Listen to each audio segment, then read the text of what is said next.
Eyes and teeth. Eyes and teeth. You know you've been doing it too long when you sit down and you're like, oh. I know. We're proper crusties now. Yeah. We're proper crusties. Stop. I'm like sitting down like, oh, eyes and teeth. Come on, you can keep doing it. There's life in this old dog yet. One of these videos will go viral one day, I promise you. No, we'll be set. We'll be made for life. Oh, God. God, how much freaking wave is left? Is there even a wave anymore? It's not a wave, babes. I don't know, man. I don't think there's anything left. It's just like a perfectly still sea now. And we're out there with our surfboards just looking out. We're like, there'll be another wave. Nah, there's not another wave. Hey, welcome back to our dying YouTube channel.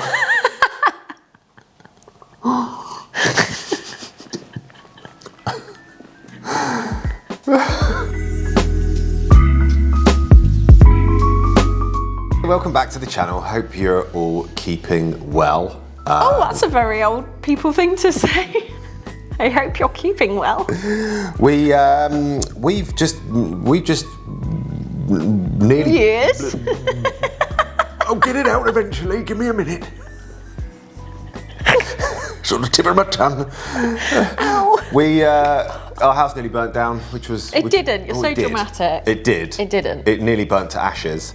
It is a little bit dystopian / terrifying when you look out your kitchen window and you see just like plumes of smoke, and it's only about 10k away, maybe less, 8k now. It's not far away at all. You've got so much wind today, it's just pushing it all down towards us. One of the biggest fires in the Algarve of recent times was hurtling towards us at a tremendous speed. Yeah, it was very nerve-wracking. We had to play it cool because of the kids. I didn't want the kids to be scared, but you could see the smoke when you looked out the kitchen window, and the sun was like bright red in the evening. I had friends messaging me being like, hey, if I need to like vacate my house, can I come to yours in the middle of the night? It was that kind of situation where you had to be like, we had a bag packed. Like I literally packed a bag in case we needed to get up in the middle of the night and like go. In the last 6 months, we've had a blackout, like a nationwide blackout. With electric, water and internet. Yeah, all went down, blacked out. We had no idea what was going on. And then we had a fire hurtling towards us. And then we just missed a hurricane the other day. So living in Portugal, you need to have like a grab bag, like an emergency bag. Yeah, it's funny because I remember your friend saying this to us when we kind of first got here. He was like, yeah, I've always got this bag packed in the back of the car. And I was a bit like, wow, you're a prepper. Yeah. Now I get it. Now I'm like, oh, it's because of the climate is just so different to what we're used to. So my friend calls it a go bag that you just like have ready to go. Yeah, good shout. She's got some cool stuff in hers, like weapons and stuff. Does she? Yeah. Well, I got weapons. Actual weapons. They're like properly prepped too. Yeah, I know. We need to up our game. I've just got like passports and toothpaste. Like how are you ruining the surprise now? Oh, sorry. This is our go bag. Of course. It also happens to be the Level 8 Voyager, the sponsor of this week's video. It's my favourite one. It is a nice bag, isn't it? It's nice, and it's very aesthetically pleasing for me too. Say I'm packing for the end of the world, I can fit outfits for all 4 members of our family, all of our toiletries, everything that we need in this one bag, and you can just tuck it away nice and easily. So yeah, I'm a big fan. It's a pretty bag, isn't it? It's a pretty bag, and it's also big enough that like if you were going on a holiday, you can fit it in as like a cabin, but you could literally fit everything you need in this one bag and it doesn't look big. Let me tell you what makes this bag so special. Let's put it here next to us. Okay. It's kind of awkward there, isn't it? Yeah, it's a little. So firstly, it has a German polycarbonate shell, which basically means that it's like super durable. The diamond textured finish makes it look really clean even after a few scuffs at the airport. The spinner wheels glide like smooth butter. God, I shouldn't have said that.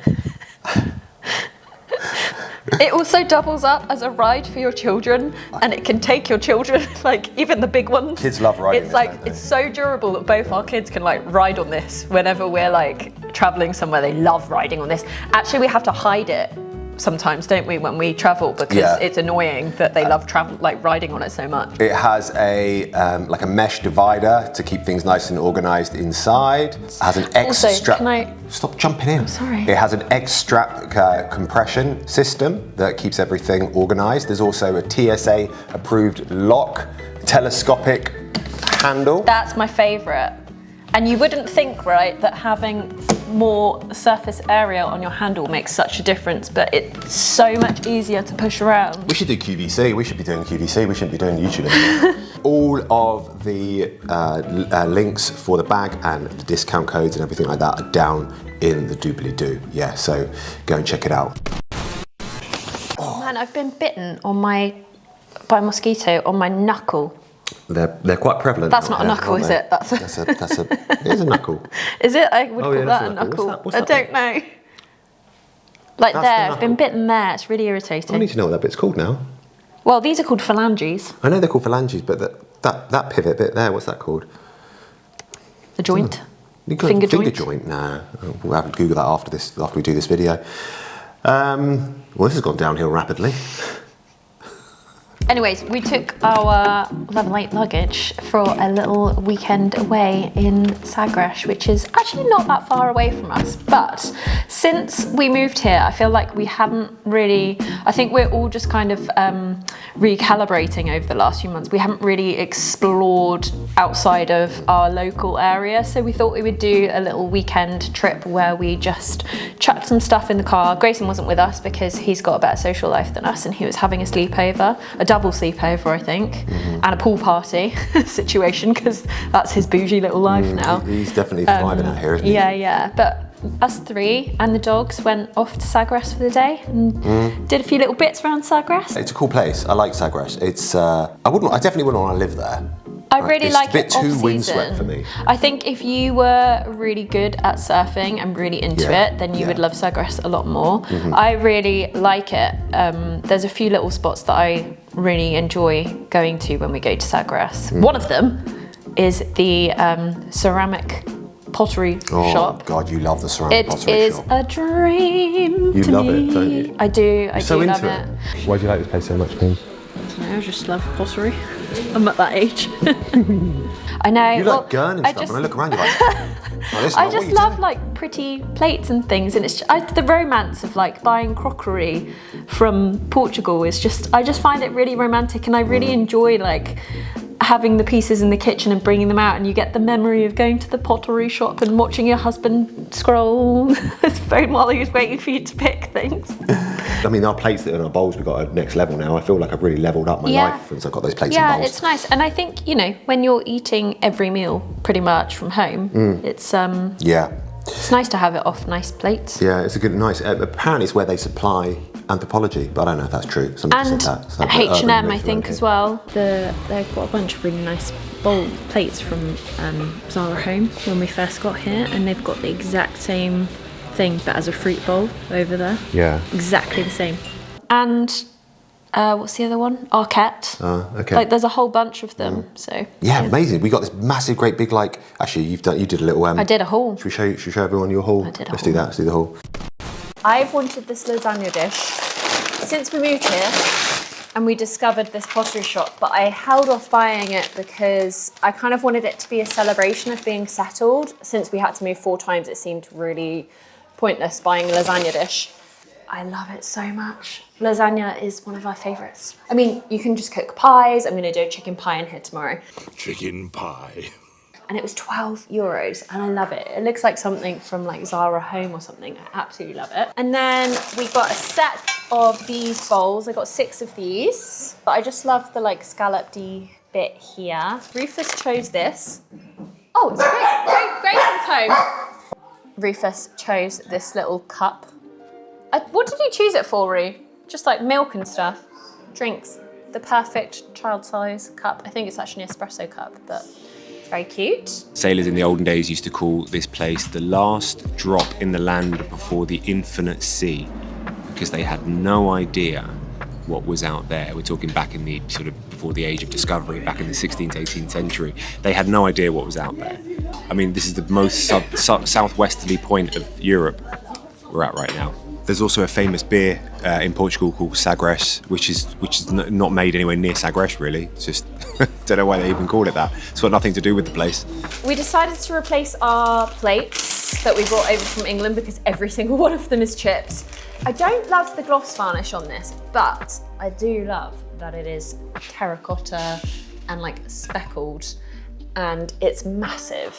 Both of our kids end up, when we have dinner, lots of food ends up on the table all the time. So I thought big plates will kind of stop that from happening. So yeah, very happy with my pottery shop haul. I could have gone crazy in there. There's so many cool things in there. There's like beautiful vases, big salad bowls, pots for the garden. It's such a good place to go for Christmas presents, or like if you're taking a trip to Portugal and you're coming down to the Algarve, such a good spot to put on the list. Anyway, that's my haul. My algorithm on YouTube, I need to retrain it or something, because it's just, you would think the world's about to But you do end watch all of that constantly. stuff though. Any day now, everything's going to come crashing down, and it's like, how long are we going to say this before it crashes? My algorithm's been saying this for like a year. Well, it's all luckily, about to end. you've got your go bag, so. Any second now, it's like, yeah, you're right, like I do got the go bag. We need to start being We more. just need somewhere to go. We need to be more preppery. I don't have any Well, long-lasting, I don't have any tins of anything or anything. No, I we need to get don't more- have tins, but I did charge a battery pack and I have packed a go bag. So. We need I need Weapons. Yeah, I need weapons. Well, Christy and Steve have got weapons and like a generator and like But I just think- loads of tins of food and packets But of if pasta. it gets that bad, can we just go to their house? Because they've done all the prepping, so we'll just turn up and be like, guys, you're not gonna make your friends starve, are you?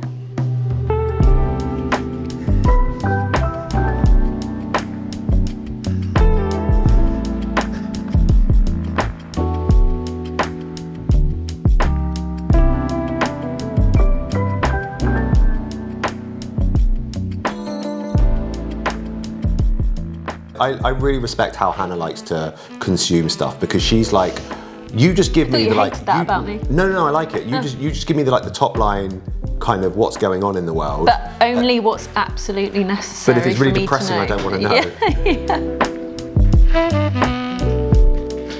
know. Whether we like it or not, whether we have our fingers in our ears like Hannah does and just don't want to listen to anything to do with politics and refuse to watch what's going on in the political landscape, the truth is, politics is the current that runs through all of our lives. It shapes the culture, it shapes narratives, it shapes how we live and interpret this human experience. He's quite precarious looking. Let me go up first to show you, see if it's possible. Oh, I think I might need my tetanus shot for this. Yeah. I mean, what could go wrong? If I find myself leaning more to the right, I have to pull myself over to the left. And if I feel myself turning into a lefty, I have to pull myself over to the right, because I think it's very important to stay in the middle. So we've taken Hannah to the abandoned hotel for the first time. So I thought we'd come up here to the roof of the abandoned hotel and try and get some shots of that smoke. Anyone from any position is not necessarily wrong in their position. They've just come to that position through a myriad of circumstances that makes that position seem right to them. And you have to understand that the circumstances around them that's drawn them to that position.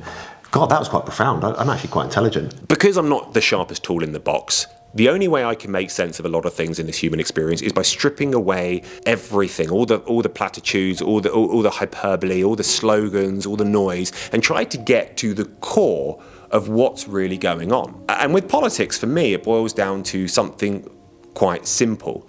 The right tend to believe and embrace the idea and the notion of free will, whereas the left tend to embrace the notion of determinism, of fate. For example, the right will say people are responsible for their own choices, whereas the left say people's choices are shaped by circumstance. When I strip away everything, that's what I feel it all comes down to. And as somebody who leans more towards determinism, you might think, well, that surely you're more of a lefty then. But just because I believe in determinism, or just because that's the way I interpret this human experience through a deterministic lens, doesn't mean that I feel like it's the best way to run society. Far from it. When Jesus was crucified, he says, "Forgive them, for they know not what they do." In other words, they weren't acting out of free will or free choice. They were acting out of something even bigger than themselves, fate or circumstance. So this debate of free will versus determinism isn't just politics, it's the foundation of how we see and interpret the world. This is a video I made a few years ago of me at a Jeremy Corbyn rally in London. I went to show my support for a left-leaning government. For a while I was a lefty, and then something happened. I realised that this movement, this ideology that I was part of, had a very, very big problem. Jamila Jamal on a podcast said it perfectly recently. We're such arrogant that we can't contain our bloodlust or bloodthirst for moral superiority. So we take the bait so easily. And this is exactly what pushed so many of us who are on the left away from the left, this internal chastising of each other. If on the right, if you have one thing in common with someone, they're like, welcome in, we'll work on the other stuff later. You can have everything in common with someone on the left or a liberal, and you have one thing that you think of differently, or you even just say it imperfectly, and it's like, we have nothing in common. Everything you had in common is now worthless. And I think that is a terrifying way to behave, and it is why we have lost so much support, and it's why so many people don't even want to be associated anymore. Wowzers. There it is. The sun is currently behind the clouds of smoke. It's an otherwise perfectly blue sky day. That is crazy. The trouble is, as long as we keep othering anyone who doesn't share our ideology, we're just digging ourselves further down into the trenches, digging ourselves deeper and deeper until the point it stops becoming politics and starts just becoming warfare. What gets clicks is people that move to the fringes and try and sort of lean into the outlandish and caricaturish version of whatever left or right part of the spectrum somebody's on. And so what we end up consuming day after day isn't conversation, it's theatre. And the more we watch it, the more it rewires how we see each other. And maybe that's why everything right now feels more divided than ever. I felt like it was important to make this video because I do feel like politics is such an important thing because it shapes culture and culture shapes everything else. I hate to see the division, and I hate to see the division because I can see the division as something that feels very orchestrated and very purposeful, and we're all subscribing to it. Right, then we're going to leave it there. Thank you so much for watching. Thank you to the amazing Level 8 for... God, sorry, I nearly took you out then. We haven't got our medical insurance out here. We've got to be careful about this. Yeah, thank you to the wonderful Level 8 for once again sponsoring us. I'm excited to do another little trip. We will see you for our next video. Bye guys. Bye. Double wave. I always do that.